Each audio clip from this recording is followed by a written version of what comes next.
1732 में आज ही के दिन भारत के पहले गवर्नर जनरल वॉरेन हेस्टिंग्स का जन्म हुआ था। 1750 में Warren Hastings east India company के क्लर्क के रूप में कोलकाता आए और कुछ दिन बाद उन्हें कासिम बाजार का अध्यक्ष बना दिया गया। 1772 में इन्हें बंगाल का गवर्नर बनाया गया। रेगुलेटिंग एक्ट के तहत हेस्टिंग्स को 1774 में बंगाल का गवर्नर जनरल नियुक्त किया गया। रेगुलेटिंग एक्ट के तहत ही कलकत्ता में एक सर्वोच्च न्यायालय की स्थापना की गई, जिसका अधिकार क्षेत्र कलकत्ता तक था। वॉरेन हेस्टिंग्स ने अपने कार्यकाल के दौरान न्याय सुधारों के अंतर्गत जमींदारों के न्यायिक अधिकार खत्म कर दिए। 1781 में कलकत्ता में मुस्लिम शिक्षा के विकास के लिए एक मदरसा स्थापित किया। 1956 में आज ही के दिन संविधान निर्माता डॉक्टर भीमराव अम्बेडकर का निधन हुआ था। बाबा साहब एक बहुजन राजनेता और पुनरुत्थानवादी भी थे। अम्बेडकर ने अपना सारा जीवन भारतीय समाज में स्थित जाति व्यवस्था के खिलाफ संघर्ष में बिताया। अम्बेडकर ने 1936 में आज़ाद लेबर पार्टी की स्थापना की, जिसने 1937 में केंद्रीय विधानसभा चुनावों में 15 सीटें जीती। 1940 में मुस्लिम लीग ने अपने लाहौर अधिवेशन में मशहूर पाकिस्तान प्रस्ताव पास किया। अम्बेडकर की लेबर पार्टी ने पाकिस्तान प्रस्ताव का अध्ययन करने के लिए एक समिति बनाई। इस समिति के लिए दिसंबर 1940 तक अम्बेडकर ने अपनी रिपोर्ट तैयार कर ली। वह पाकिस्तान और द पार्टीशन ऑफ इंडिया नाम से प्रकाशित हुई। बाबा साहब ने भारत का संविधान 2 वर्ष 11 महीने 18 दिन में तैयार किया था। भारत का संविधान दुनिया का सबसे बड़ा, बेहतरीन और शक्तिशाली संविधान है, जिसे 26 नवंबर 1949 को लागू किया गया था।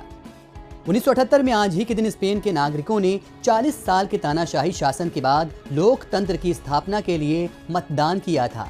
यह जनमत संग्रह स्पेन के नए संविधान की स्वीकृति के लिए कराया गया था। नए संविधान में राजशाही के मौजूदा ज्यादातर अधिकार खत्म किए जाने का प्रावधान था। हालांकि इनमें से कई अधिकार स्पेन के तानाशाह जनरल फ्रैंको ने पहले ही खत्म कर दिए थे। स्पेन के राजा तत्कालीन जुआन कार्लोस और रानी सोफिया ने नए संविधान का समर्थन किया था।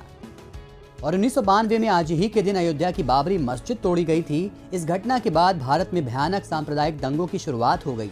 घटना की शुरुआत पहले मस्जिद के आसपास एक धार्मिक जुलूस से हुई थी, जिसका आयोजन दक्षिणपंथी हिंदू संगठनों ने किया था, जिसमें देश की तत्कालीन मुख्य विपक्षी पार्टी बीजेपी भी शामिल थी।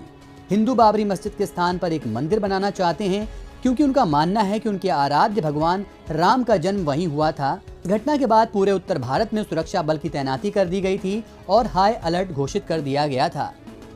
इसके बाद हुई केंद्रीय कैबिनेट की आपात बैठक में बीजेपी के नेतृत्व वाली उत्तर प्रदेश सरकार को मस्जिद की सुरक्षा में नाकाम रहने पर बर्खास्त कर दिया गया था।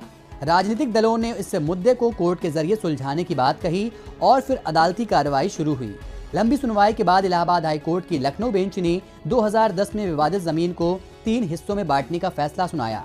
इसमें एक हिस्सा रामलला को, जिसका प्रतिनिधित्व हिंदू महासभा कर रही है, दूसरा हिस्सा निर्मोही अखाड़ा और तीसरा हिस्सा सुन्नी वक्फ बोर्ड को सौंपने की बात कही गई। तीनों पक्ष पूरी जमीन पर अपना हक जता रहे हैं और अब मामला सुप्रीम कोर्ट में है।